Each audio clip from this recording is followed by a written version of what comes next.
time and everything. But welcome Yep. to our session. I think our official title is a good one. I credit you, Eric, for this. Instead of freaking out, try a healing pause. So in the way of introductions, I'll share a little bit about myself, and then Eric, you can introduce yourself. I'm Rachael O'Mara. I'm based in San Francisco, California, so that's where I am today. I'm sheltered in place, and I wrote a book called Pause, Harnessing the Life-Changing Power of Giving Yourself a Break. And really it's based on my burnout and overwhelm when I stressed myself out beyond belief many years ago at Google. And I took a 3-month unpaid break. And I came back to Google, where I'm still at now. And my life changed profoundly because I really learned how to be more self-aware. And I made some changes that I think really aligned me in ways that I wasn't prior to my burnout, which I think was part of my issue in the first place. So that's a little bit about me.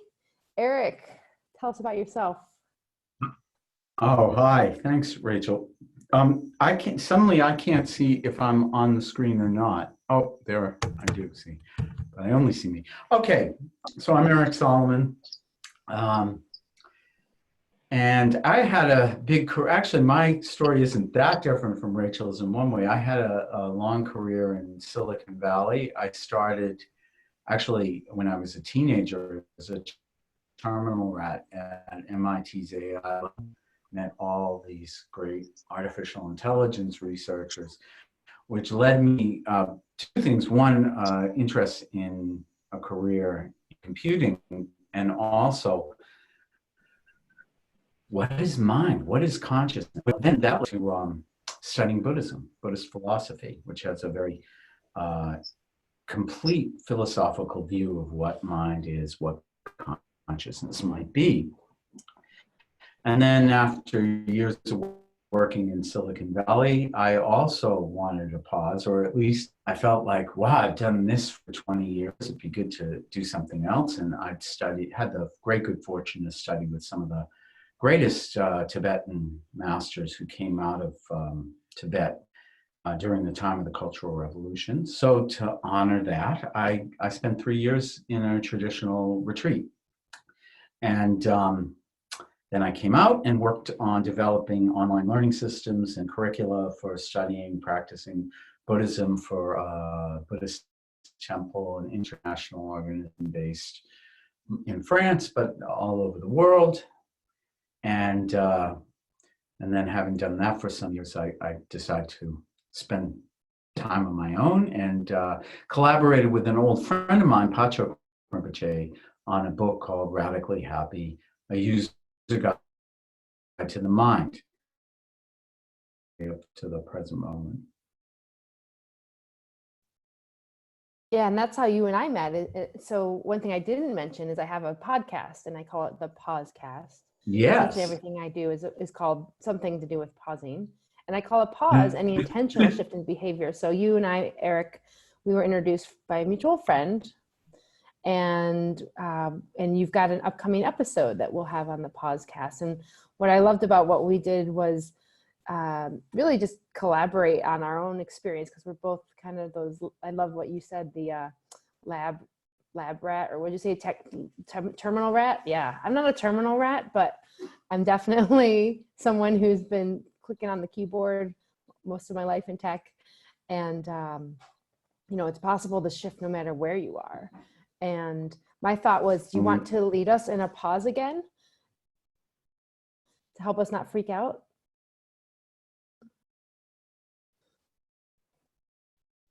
Oh, I think we lost him.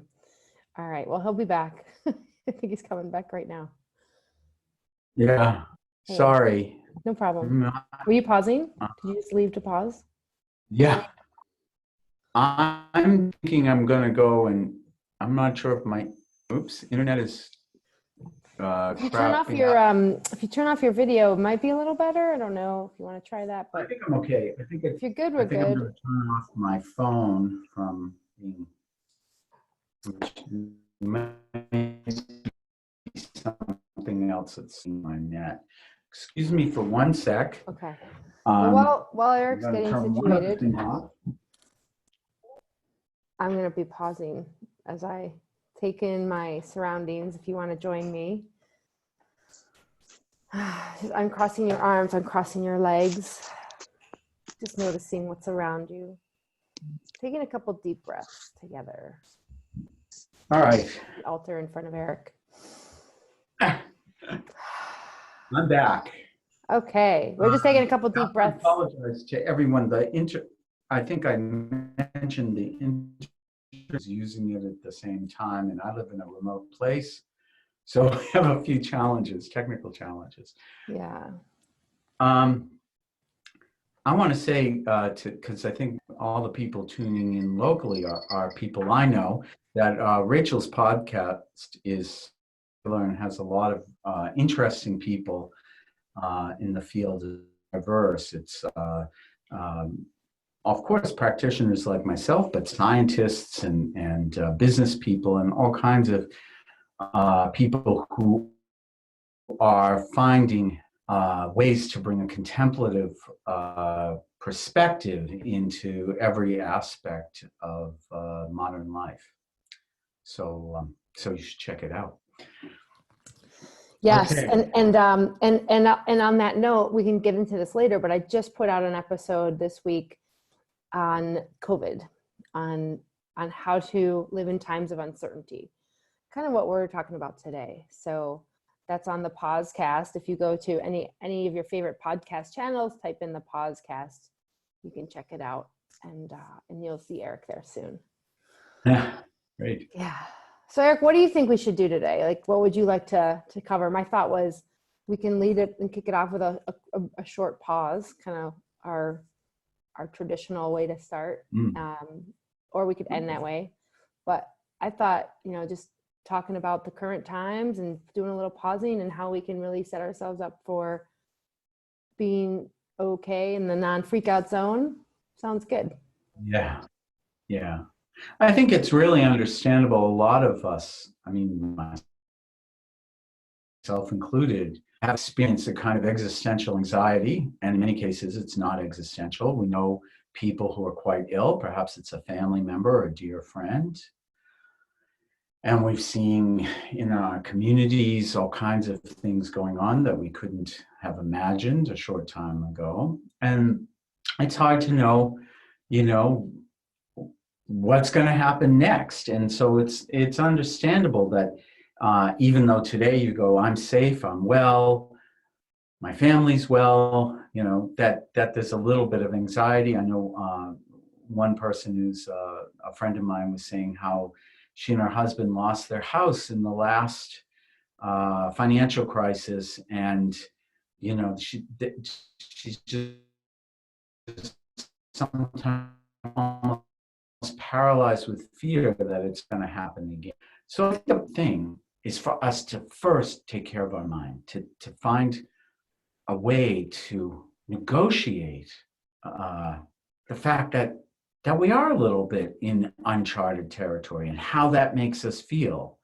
I know some of my friends, for example, the way they don't know how it makes them feel because they're numbing themselves out with weed and alcohol. Some of them are on Facebook kind of bragging about it, showing all the great concoctions to get through their day. But I think that, I'm not saying, you should never have a sign. I mean, we're going to do what we're going to do, but it's still good to feel how you feel and to check in with yourself. The good news is there's a way to do this where we don't have to change anything. We don't have to reject or struggle with how we are. But what we can do is hold our attention in a slightly different way so that we're not overwhelmed by looping thoughts and emotions. So what we're going to do, I'll start a pause if you don't, since you have, is we'll do this exercise I call creating space. It's actually from the book that I wrote with my friend pausefriday. And what we're going to do is we're going to this great clear blue sky. And we're not just going to see it, but we're going to feel it. And then we're going to gradually begin to check in with our body. And when we do that, what I ask you to do is to feel if you have any anxiety or worry, or whatever your predominant emotion is, to feel where it is in the body instead of going into the story. Because our habit is to go for all the reasons we feel anxious or angry or happy or sad, whatever it is. But instead, it's just to feel it. And when we feel it, we allow it. We don't have to chase anything away. We don't have to change anything. I know sometimes it's intense and painful, but what makes it worse, we put this whole meta layer on it by struggling against it. So I think that's enough talk. We can talk about some more at the end. Sounds good. But just now, yeah, doesn't it? So just I'll lead everyone who's with us. I'll start when you'll hear the bell ring, close your eyes, and just listen to my voice.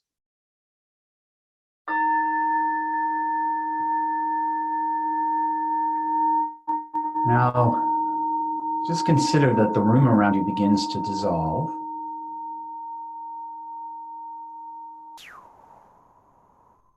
So let it dissolve. And in its place, as it begins to fade away, you see that you're surrounded by a beautiful, wide open, clear blue sky. It's above you, below you, all around you.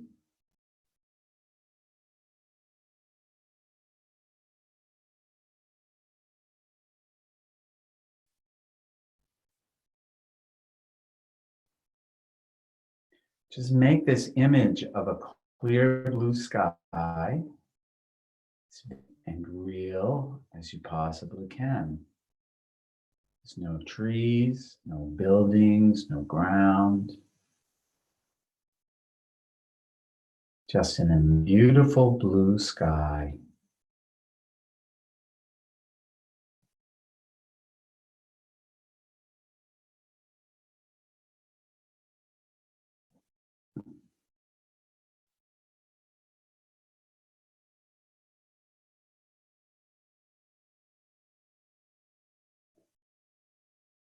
If you find at any point you're getting a little distracted thinking about thoughts, the moment you notice, all you have to do is come back to the sky.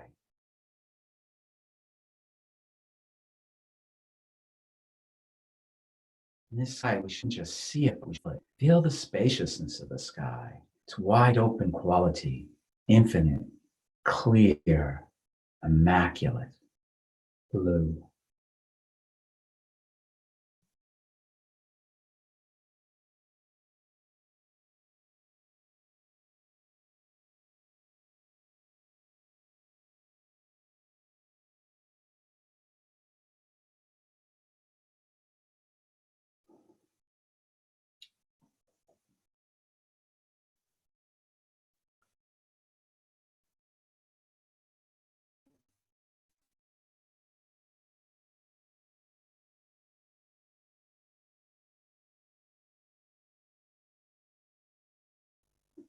Just feel the spacious quality of the sky.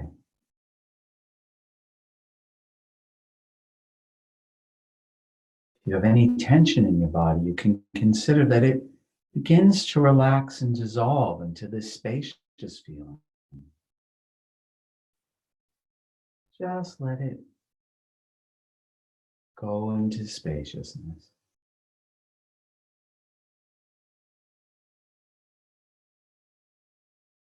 Tension left, it's not a problem, because against the big, infinite, wide open sky, it's just a little ripple of tension.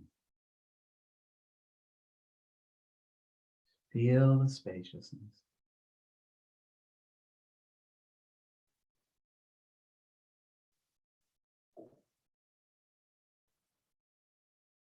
If you have any anxiety or mental turmoil, you can consider that it also begins to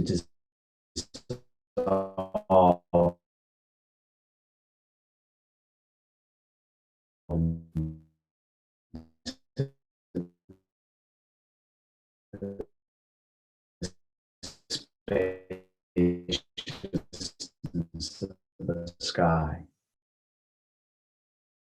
Relax.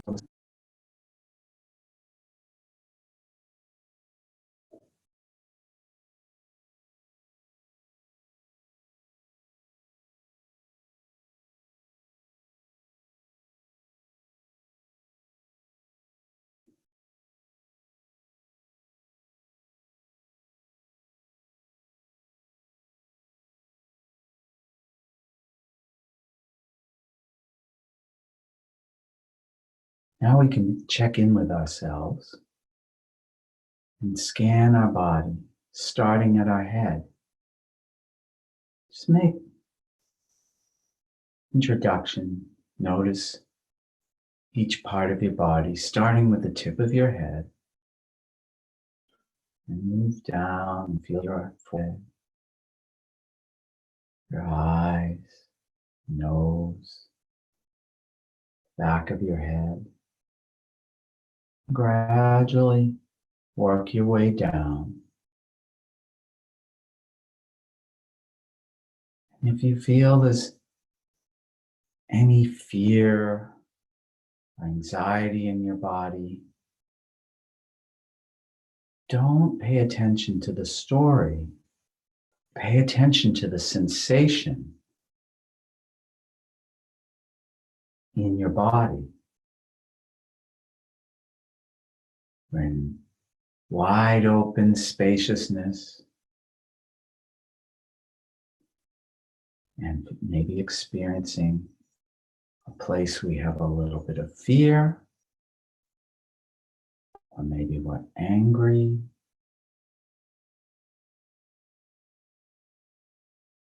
worried. Doesn't matter. Just feel how it feels.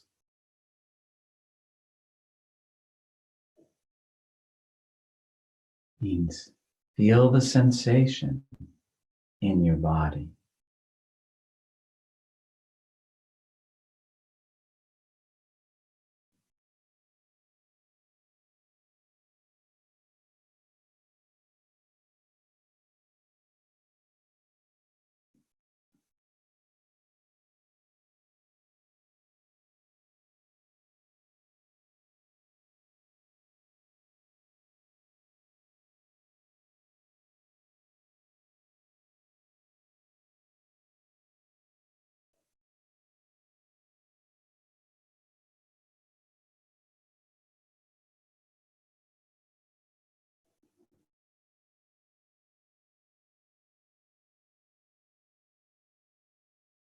The habit is to go back into our head and think about it.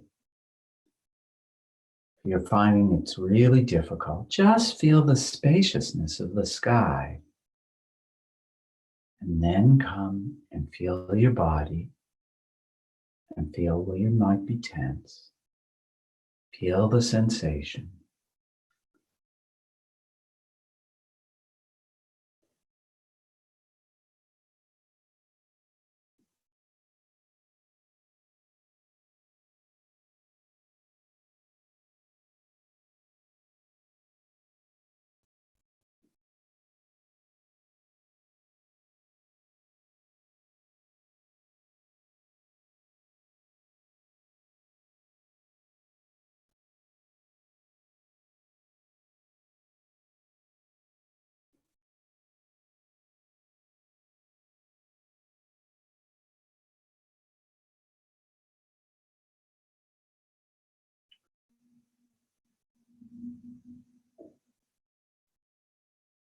Okay, so in a moment, I'm going to ring the bell. When you hear the bell ring, we can open our eyes and return to our room in the Zoom meeting, the YouTube video, or Facebook.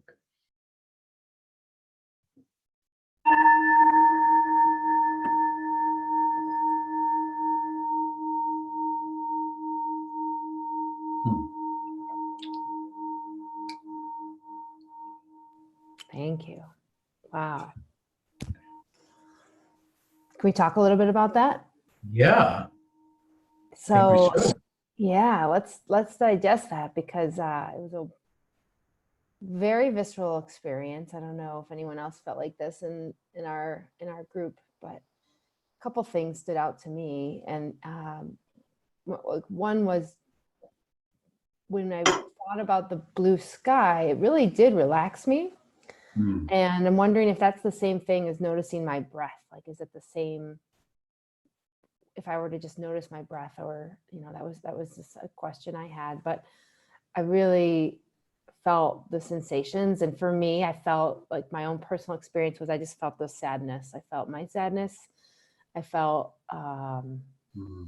some fear. And I'm trained to notice my feelings a lot now. So that's a good thing. I think we can all learn that skill. But let's say I didn't even know what I felt. I just felt like a tightness, or like I felt my breath shortening breath too. And I was like, oh, that's interesting. You know, trying not to judge, but just being like in the moment with myself. So I thought it was really helpful. And what I think about is, you know, that's something I can practice anytime when I feel that overwhelm, or when I feel that it is too much, or like I'm like someone I know got sick today, or I can't do another in-house meeting, or things like that. So thank you. How about yourself? Welcome. Well, I actually learned this thing of feeling my body from one of my teachers years ago when I was going through a really life-changing, incredibly stressful time. He just pulled me aside and started saying, just drop into your body. And I kept going into the story, of course, right? Immediately. I didn't want to feel it. Actually, I didn't want to feel it. I wanted, you know, but as I learned, the least healthy, worst way to respond is just habitual. Right. And well, and when you said like, don't focus on you asked a lot of questions there. I'm gonna try. Sorry, go ahead. No. It's a little bit of internet weirdness. When the reason, I mean, of course, breath is fine. The reason for sky is our minds are naturally spacious. Now, how do we know this? Because if the mind wasn't spacious, you couldn't have all these disturbing thoughts and emotions rise in the first place. So what we need to do is reconnect with that spaciousness. Now we can, of course, through feeling our breath. There's many other methods that are taught in the contemplative traditions. But the reason that I find sky works very well is that it's hard not to immediately feel spacious. It's almost like you can feel your chest begin to open as you know, like, right? So that's one. And two, because we do want to, it's like a kind of self-love to just give ourselves the space to feel how we feel without trying to fix it. And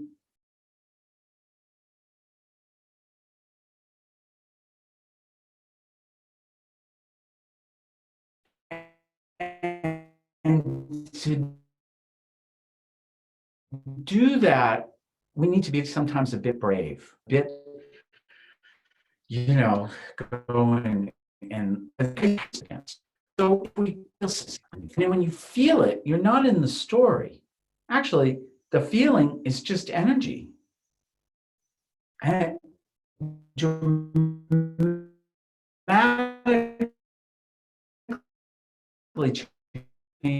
changes our relationship to our fear. Love is great, but then also turned and all these other things. What about just feeling the love just as it is without the story? It changes something. So that's sort of in a nutshell what we're trying to do through this exercise. And it sounds like for you at least it went really well.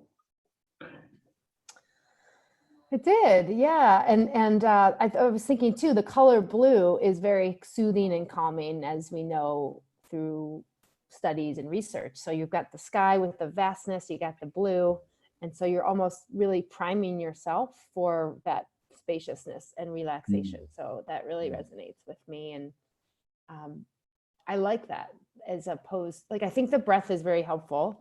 I focus a lot on the breath, but this is a new tool to say, you know, blue sky, and I'm expanding. I have a capacity to expand, like you say, and I say, and this is my space. This is the intentional pause to reset, Yeah. to be with myself. And that, I think, That's from right. an emotional intelligence standpoint, the work that And I do, sorry, no, it's okay.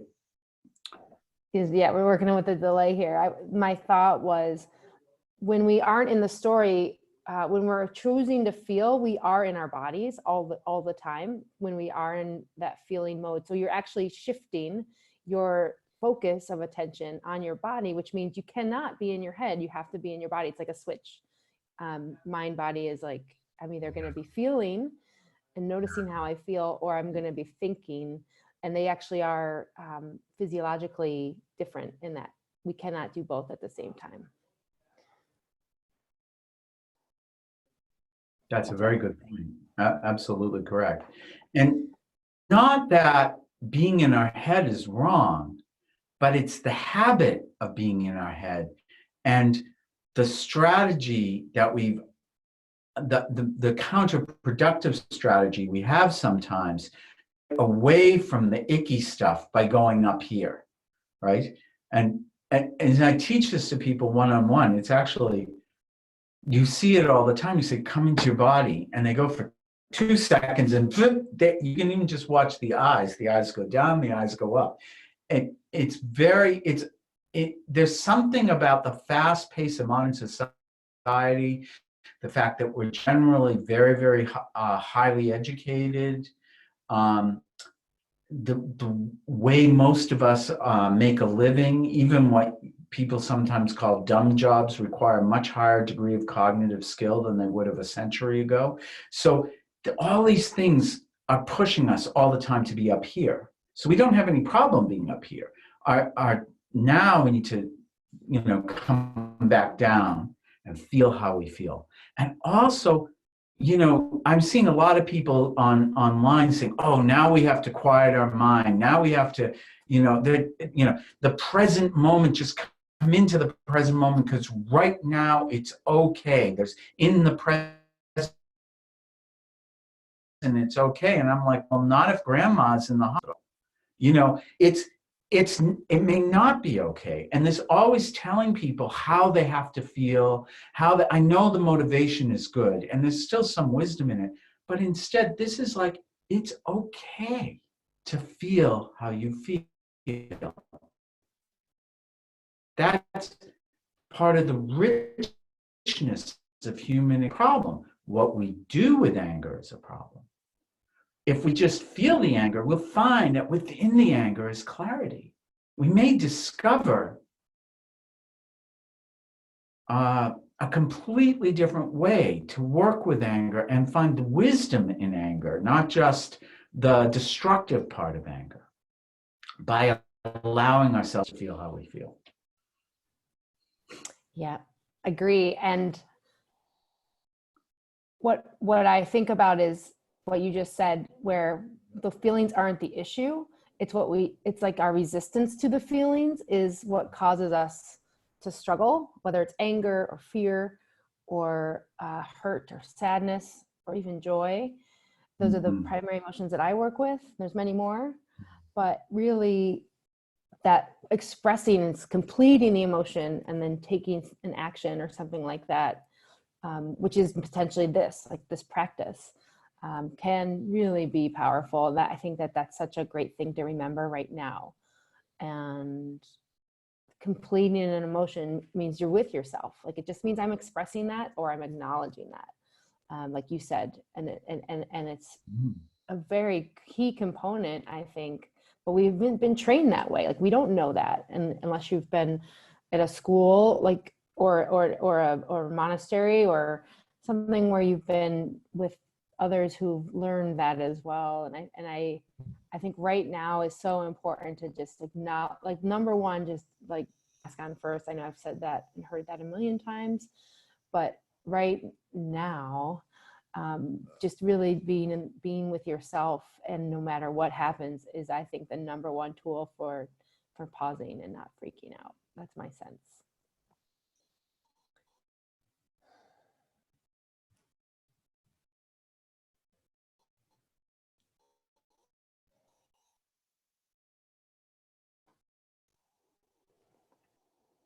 I could agree more. And because success in any endeavor, whether it's spiritual or mundane, actually depends on having a degree of emotional intelligence.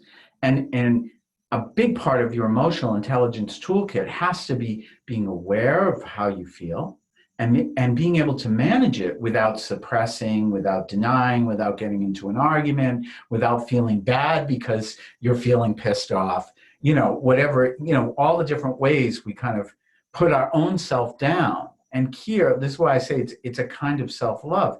It's a deep surrender and acceptance. Doesn't mean you act on it in some kind of productive way, but what happens is, when it's a sensation, it's energy. In the tradition I come from, we see that energy is actually the radiance of our own inner wisdom. And you begin to see how that, instead of the story, it becomes your power. Honoring the dignity of our emotions, knowing there's wisdom. Yes, thank you, Rhonda. It's beautiful. Yeah, I think that's really it. We're too often at war with ourselves and with our own inner display, trying to fix it, change it, make it better, feeling bad because we can't do any of those things. Yeah, and I think I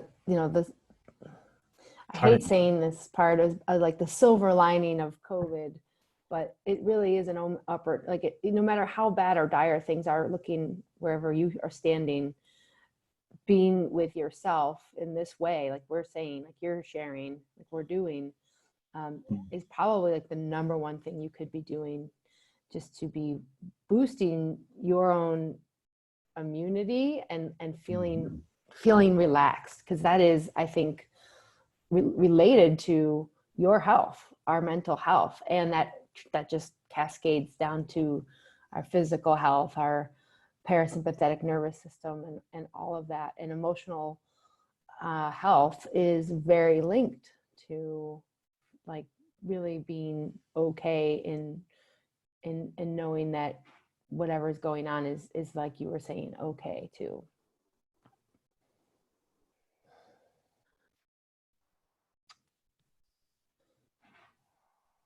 I lost the very tail end of what you said. No problem. I think I know you're going. Yeah. So let's. Yeah. I was going to say let's kind of recap or just summarize what we're saying. I think our takeaways are. Do you want to give it a go? Yeah, sure. Thanks. I mean, the main thing here is to get more and more familiar with just feeling how you feel. The metaphor that is commonly taught it's an ancient metaphor that's commonly taught in the kind of Buddhism I studied, is you can be like a dog or be like a lion. So what happens when you throw stones at a dog is a dog will chase the stone. And that's how we are with our thoughts and emotions. We're always chasing the stones, each thought, each emotion, getting into it, then about it. It's not that thinking is bad or that we should, but it's habitual thinking that creates a lot of trouble for us. Just thinking because that's our habit to think. We have this little ticker. It's always telling us at the bottom of our screen, like CNN, saying, I like this, I don't like that, and then we get into it. Instead, when you throw stone at a lion doesn't care at all about the stone. The lion turns to look, where does the stone come from? We spend our whole life preoccupied with our stones, almost never bothering to look at the source of the stones, the mind itself. So first, we have to stop chasing our stones. So that's why we create space. Or you were saying about doing meditation, watching breath. That's also interrupting the habit. Instead of chasing the stones, instead of chasing the thought and emotion, you come back to the breath. And in this case, you come back to the image of the blue sky. Same principle. Then we go a little bit more at the mind itself, the sensation of the feeling rather than the story. And that sensation becomes energy. And as we get more and more used to that, we'll begin to see the mind that's free of the thoughts and emotions. It's to just again reiterate, we're not against having thoughts and emotions, but it's a matter of, you could say, equal time, like we say, both sides should get their chance. Well, right now we're giving all the time to the thoughts and emotions and very little time to the mind itself. So that's my summary. And that's retraining our brain. That's helping us shift to be more out of that mental overcognition into our heart space and our body and our emotional center. So yeah, really powerful messages. That's right. And because thank you. One day we're all going to be able to go back to our offices. And when we do, of course, things will happen. We may feel overwhelmed. And one thing you can always do is you can go to the toilet stall. Nobody will bother you in there. Everyone will think they know what you're doing. And you just feel space. Just do this little exercise and feel the space. It's good if you can do it every morning for a few minutes. And then during the day, whenever you get a chance, just remember that feeling. And you get more and more used to it. And then within space, you can have all these thoughts and emotions, and they don't overwhelm. They don't take over. So even putting my hands up like this, I'm feeling my space. Yeah. Exactly. Open up. You open up your body, you open up your mind. Mm-hmm. Yeah. And you said it, and that's our pause. And Rhonda says, precious guidance, and let us all, may we all take your wisdom, Erric, and bring it into our days so that we can remember when we feel like freaking out, because it's not a question of if, it's when, right? We're all going through radical changes. And anytime we're in the unknown, there's fear. So that's now. And be a little more present towards how we can serve ourselves to open the space and pause and be in getting through this. So thank you so much. I really appreciate your time today.